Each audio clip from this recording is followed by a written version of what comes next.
between CDs and actual records. But Yeah, but like, Deftones, I own everything that they fucking released. yeah, or like know? Nirvana is another band up on your list where you're just like, I have everything. Exactly. Yeah, I just have everything that they've released. I have everything the Murdochs released. I have everything Earl Greyhound released. There are certain bands that I just have everything that they put out.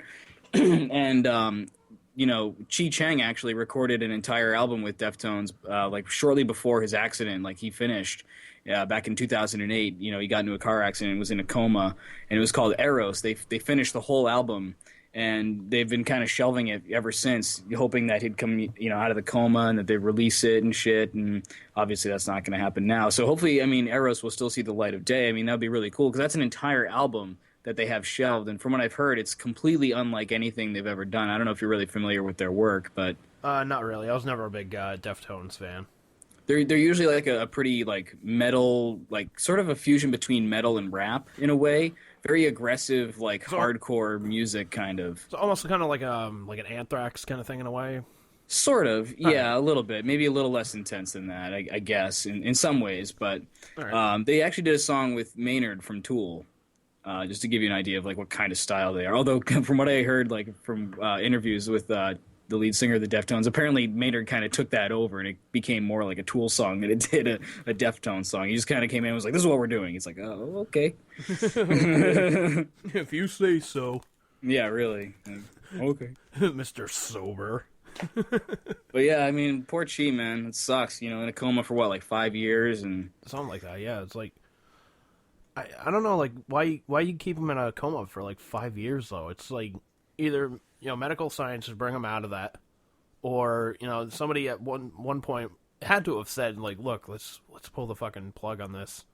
Yeah, honestly, if I were in that state, I wouldn't want to be, for long. I know they were trying some sort of, like, experimental treatment on him, yeah, and so maybe that's probably what was taking so long. I don't know anything about it, But yeah, I'm sort of with you, man. If that were me, I would not want to be in a coma for 5 years. Like, that's no life, man. Even if he did wake up, like, think about how much time he's missing. Like, 5 years doesn't sound like a lot of time, but imagine, like, just being out of the loop on everything for 5 years. Imagine all of the events, the world events, things that have come and gone in 5 years. That's, like, a lot of shit. That's a lot of information to take in. You hear stories about people who go to jail and then they come out and they're like, what the fuck's an iPhone, Yeah. Or what's a computer and shit. Like, they've been in jail for 20, 30 years and now things are completely different. Everything's computerized and they're fucked now. Like, think about that. That's crazy, Like, say, dude, if I was a doctor, I so would have fucked with him, though.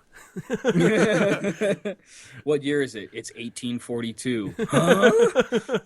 Like, the fuck?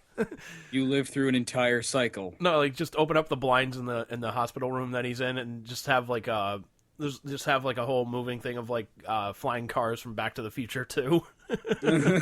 Like, you've been in a coma for about 30 years, sir.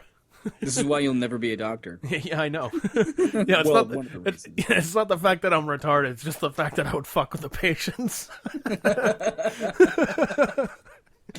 Oh, no, you can pass and everything. He just, he fucks with the patient, so we can't allow that. So. Yeah. We've already had one Patch Adams. We don't need another one.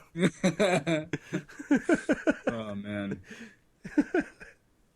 So, yeah, fucking Papa Smurf and the Deftones. Yeah, man. That sucks, though, man. Maybe they're jamming together. If you believe in that sort of shit, which I don't. I doubt it.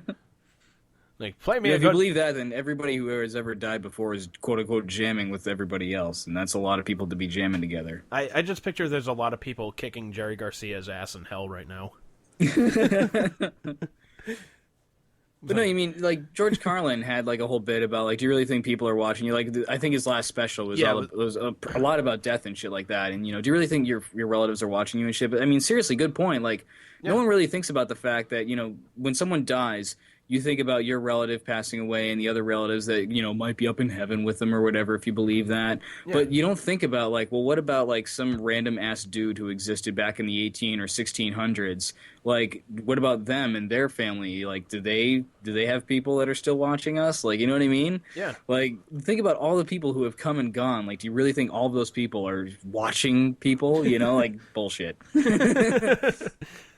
It is bullshit, man.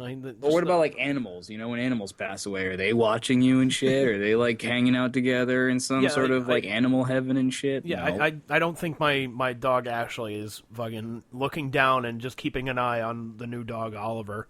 Yeah, really. It's probably, if heaven existed and, the dog's up there and she's probably looking down going, man, this is fucking bullshit. You got that piece of shit to replace me? Like, how did you go from me to that? That's like going from a Hummer to a fucking smart car. Oh, man. Like, okay, he's a little more gas efficient, but Jesus Christ. But I mean, just think of the logistics of it. Like, think of the logistics of heaven. And like, even if you believe that there is a heaven and that, good people go to heaven, even good people have conflicting ideals. Like you and I would say, are more or less kind of good people, but we have things that we don't agree on. Like, exactly. There are people who I'm sure are perfectly good people who vastly disagree on things. Like, are there, fist fights going on in heaven? Is there fisticuffs going on? Like, oh, there's gotta seriously. Be. There's gotta be. And same applies to hell, too. Like, think about all the bastards that have, quote-unquote, gone to hell. Like, surely they're duking it out. Like, yeah, I mean, not only just that, think but like, about it, it doesn't make sense. Not only that, but the Catholic religion, it's kind of fucked up in that aspect. Like, well, in that department as well as others, but, but you really think about it, like, as far as I know, I think Catholicism is like the only religion where if like you confess your sins on your deathbed and convert and praise Jesus and all that on your deathbed and you die, boom, you go to heaven. And it's like, well, what if you're like a child molester or you kill like 20 fucking people? Yeah. There's a rumor, I don't know if it's true, but supposedly Bob Marley converted to Christianity right before he died, like on his deathbed. And that's especially controversial because more or less the reason that he died was because of his beliefs. The way he got cancer was from a wound he obtained when he was playing soccer on his foot. And if Rastafarian belief is that you don't, cut off any pieces of your body, you don't get tattoos, so you basically don't fuck with your body at all. You keep it the way it is. That's why they grow their hair out and shit like that. They don't get tattoos, things like that. So he couldn't amputate the toe because of his religious beliefs because he was, Rastafarian. So now all of a sudden if he converts on his deathbed to Christianity, now it's kind of okay to cut off the foot, but you're going to fucking die anyway. So yeah. It kind of makes me think, like, well, why would he do that? Like, that's sort of, or maybe it's, one of those situations where you're so easily, skewed into that perspective where it's like, well, I'm dying, I might as well, You might as well, man. Like, fuck it. Sure, Jesus, let's go. It couldn't get any worse from here. It's like fucking being traded to another team. It's like, all right, just give me the different colored jersey. Let's go. Yeah. At that point, why give up? Why switch then? Unless you're just, hypnotized by it. Yeah. Like, not only that, but like, the concept of heaven, like, they say when you die and you go to heaven, basically, like, in heaven you would have everything you could ever want.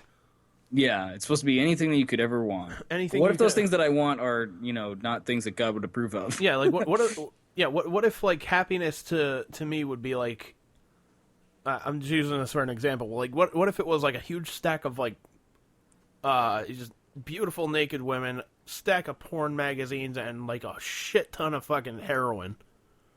Like, would that be up in heaven? Probably not. It must be. Probably not. I don't know, maybe you have the really good heroin up in heaven. Maybe that's where it all is. As someone who doesn't do heroin and wouldn't know. Yeah. Neither of us. What? What? Huh? What? You what? What? Huh? What? Okay.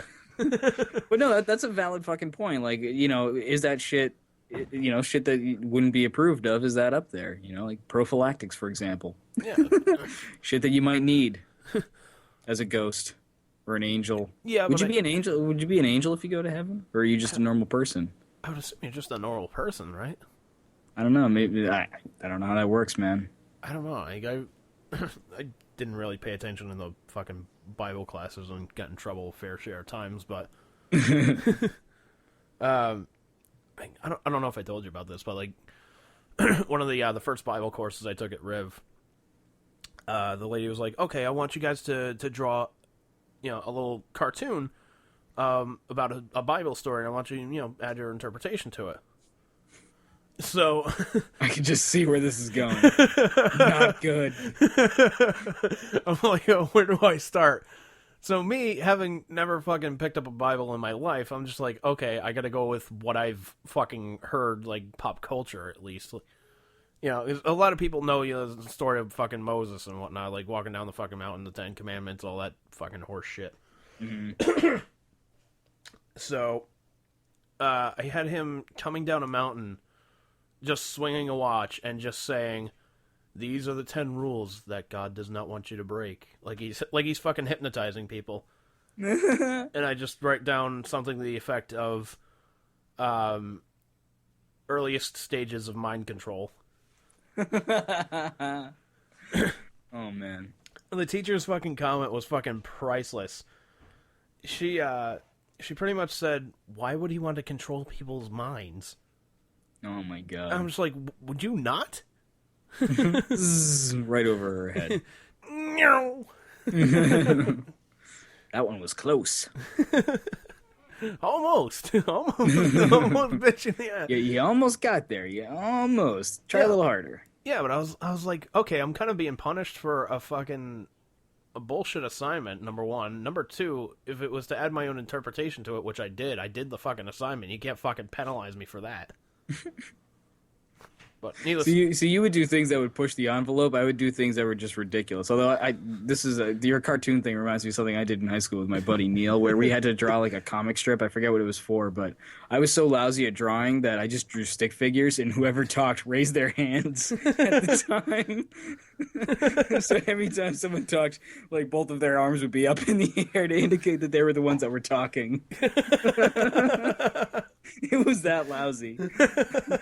Oh, I remember what it was about. It was about a beta fish, because we had to replicate some sort of like scientific experiment in a cartoon. Like, how's that for a fucking experiment or an assignment? Like, here, take an experiment or a scientific principle and put it in a comic strip. Yeah, okay. Why? How is this scientific and helpful in any way? Okay, whatever.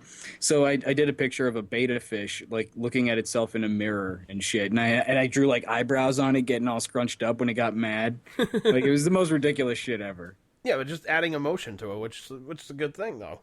I guess. It's so goofy as fuck. Well, it kind of reminds me. I was in third grade. I remember this fucking, because this teacher was such a fucking cunt, though. What was her name? Her name was Mrs. Chapora, I think her name was. And holy Christ! I mean, if you want to talk about a teacher like stifling the creativity of a child, I mean, she was a fucking pro at it. Like, she was like the New York Yankees of just destroying children's creativity. In case in point, I think there was like, she would give us like a little bit of time if we wanted to like draw or like get an early start on homework or whatnot. She would give us that time at the end of class. So I'm just sitting there, I'm just kind of drawing shit. I'm just drawing like a forest, and I'm going to draw a fucking deer and shit. And, when something is your drawing, you can just interpret it however the fuck you want. So, I got this deer, like, standing by a lake, and I put, like, a big smiley face on it. I got the goofy fucking grin on it, like he's about to do something mischievous. And she looks at it, and she goes, "Deer don't smile." I'm like, I really have no comeback at this time, because, my brain's still fucking developing right now, but... But I'm just like, well, thank you for killing the creativity? Deer don't smile. They hate their lives. Like, if she really wanted to crush the fucking the dreams and creativity of a child, she would have been like, "Deer don't smile. The hunter smiles." Like, when he's eating him. Yeah, like, wait, what? As venison. Yeah, when he's got him right in the scope, he smiles like a bastard. Oh, man.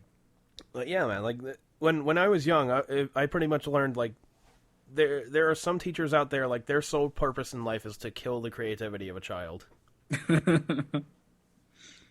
And then they often go to a Catholic school and, continue to fucking destroy the aspects of a child's creativity.